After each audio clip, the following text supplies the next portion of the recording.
আয়ুষ্মান প্রকল্প, সেই আয়ুষ্মান প্রকল্পে কেওয়াইসিতে গাফিলতির অভিযোগ আশা কর্মীদের একাংশের বিরুদ্ধে সরব চন্দনা বাউরি। গ্রাহকদের বাড়িতে গিয়ে কেওয়াইসি না করানোর অভিযোগ, বাড়িতে ডেকে আয়ুষ্মান প্রকল্পে কেওয়াইসি করানোর অভিযোগ। আশা কর্মীদের ধমক দেন শালতরার বিজেপি বিধায়ক। আমি বুঝি না, আপনি একজন শিক্ষিত মহিলা বলে আপনি কাজটা পাইছেন, তার মানে আপনি চুরি করে পাইছেন কাজটা, বলুন। আমি বুঝি না, আপনারা আশা হয়েছেন কিভাবে? চুরি করে নাকি? হ্যাঁ, যা মন যায় তাই করলে হবে না। আপনাদের অ্যাক্সেস দিয়েছে, আপনাদেরকে করতে হবে। আর ছাড়া লোক রাখুন, আপনার স্বামী থাকবে, ছেলে থাকবে, মানে মগের মুলুক বটে নাকি এগুলো? স্লো আমি বুঝি না, আপনি একজন শিক্ষিত মহিলা বলে আপনি কাজটা পাইছেন, তার মানে আপনি চুরি করে পাইছেন কাজটা, বলুন। আপনার হাতে আপনি করুন, আমি এখানে থাকবো, আজকে কোথাও যাবো নাই। আপনি করুন, দেখছি। ওদেরকে কি ট্রেনিং দেওয়া হয়েছে নাকি?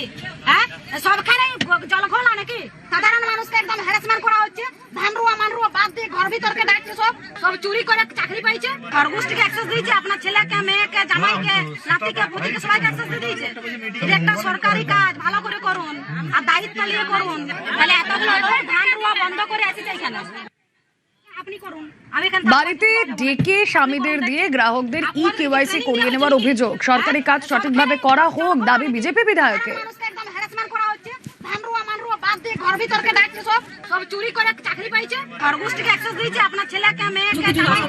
আছে এমন অ্যাটিটিউড দেখাচ্ছেন যে ওনারা তো কোনো কিছু কাজ জানেনই না, ওনাদের স্বামীদেরকে দিয়ে কাজ করাচ্ছেন। ফর্ম ঘরে ঘরে দিয়ে চলে এসেছে, কিন্তু সেগুলো নিতে যাচ্ছে না, বলছে আমার ঘরে এসে দিয়ে যেতে হবে। তো সেখানে যদি তারা আসে সবাই মিলে, তাহলে তো একদিনকার তাদের যে রোজগার, তাদের যে টাকা 300 টাকা করে যে বেতন, সে বেতনটা তারা পাচ্ছে না। এবং একদিনে তারা এতগুলো মানুষের আইডেন্টিফিকেশনও করতে পারবেন না, আয়ুষ্মান যোজনার যে কার্ডগুলো আছে সেগুলোর।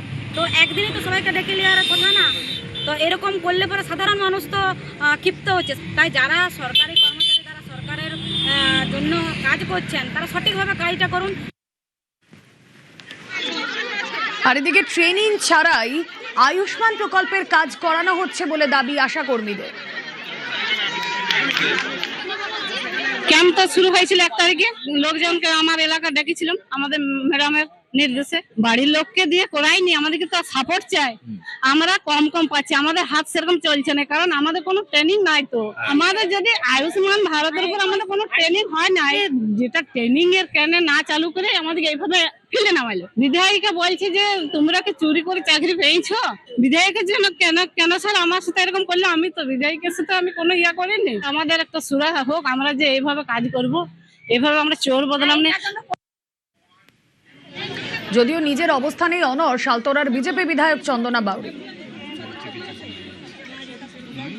আমার যদি ভুল হয়েছে বলা, তাহলে ওনারও ঘরে করাটা ভুল হয়েছে। দেখুন, এরকম সবাই তাহলে ঘরে ডেকে নেবে, সবাই ঘরে ডেকে নেবে না। কিন্তু এখন বর্ষাকালের দিন, সাধারণ মানুষ ধান রুইতে যাচ্ছে, তারা আমাকে কমপ্লেন করছে যে আমাদেরকে এখানে দৌড়ে আসতে হচ্ছে, এখানে এই কেওয়াইসি করার জন্য সবাইকে আসতে হচ্ছে। আমি বললাম 2 জায়গাতে করো, 2 জায়গায় করলে তো সুবিধা হয়ে যেত। আমার 5টা গ্রাম, একটা বুথে আমার 5টা গ্রাম, 2 জায়গায় করলে সমস্যার সমাধান হয়ে। দেখুন, উনি যদি বলেন যে আমার ঘরে রেখে ঘরে এসে পরে ঘরে ডেকে পরে ভুল হয়েছে, আমারও তাহলে ভুল হয়েছে বলাটা। ক্যাম্প করেই কাজ চলছিল বলে দাবি আশা ইউনিয়ন নেতৃত্বের। এই কেওয়াইসির কাজটা করতে গেলে ট্রেনিং যে অভিজ্ঞতা প্রয়োজন, এটা আলাদা করে অর্জন করতে হয়। তারা তাদের পরিশ্রম দিয়ে, তাদের টেনাসিটি দিয়ে, সমস্ত কিছু দিয়ে এই আয়োজন ক্যাম্প করেই করছিল। ওই ক্যাম্প চলছে, চন্দনা বাউরি তিনি ওখানে এসে হাজির হয়েছেন। তিনি কোনো ধরনের কোনো কিছু শুনলেন না, খবর নিলেন না, বুঝলেন না তারা কত কষ্টকর একটা পরিস্থিতির মধ্যে যে ধরনের মন্তব্য করেছেন, অত্যন্ত অশালীন, অপমানজনক। তার সঙ্গে তিনি বলছেন চুরি করে আগের সরকারের আমলে চাকরি পেয়েছো। সরকার কিন্তু বলেছে, স্বাস্থ্য ভবন কিন্তু বলেছে যে যার সাহায্য নিয়ে পারো তোমরা করো। আশা কর্মীদের নিয়ে সরকারের মনোভাব স্পষ্ট করেছেন স্বাস্থ্যমন্ত্রী। আশা কর্মীরা স্বাস্থ্য পরিষেবার স্তম্ভ। নিউজ 18 বাংলার অনুষ্ঠানে আশা কর্মীদের প্রশংসা করে বলেছিলেন স্বাস্থ্যমন্ত্রী শারদ দত্ত মুখোপাধ্যায়। বেগুনি রঙের শাড়ি পরে যে মহিলাগুলো আসছে যাচ্ছে রোজ, যখনই দেখবেন কেউ বেগুনি রঙের শাড়ি পরে আছে, মনে রাখবেন আজকে ভারতবর্ষে যে পোলিও নেই তাদের জন্য, আজকে ভারতবর্ষে যে ফাইলারিসিস নেই তাদের জন্য, আজকে ভারতবর্ষে যে একের পর এক টিকাকরণ হচ্ছে তাদের জন্য, আজকে আমার আপনার পুত্র সন্তান কন্যা সন্তান বাড়িতে রুবেলা, মিজলস, মামস থেকে বেঁচে আছে তাদের জন্য।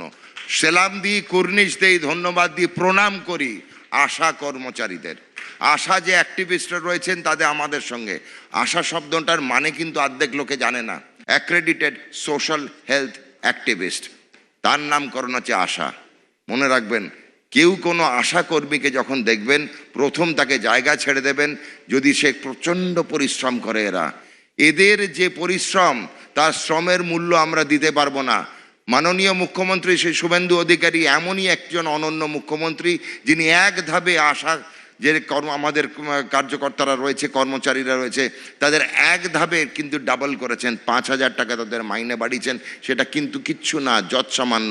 ভগবানের পরে যদি কেউ হয়ে থাকে ভারতবর্ষে, সে হচ্ছে আশাকর্মী।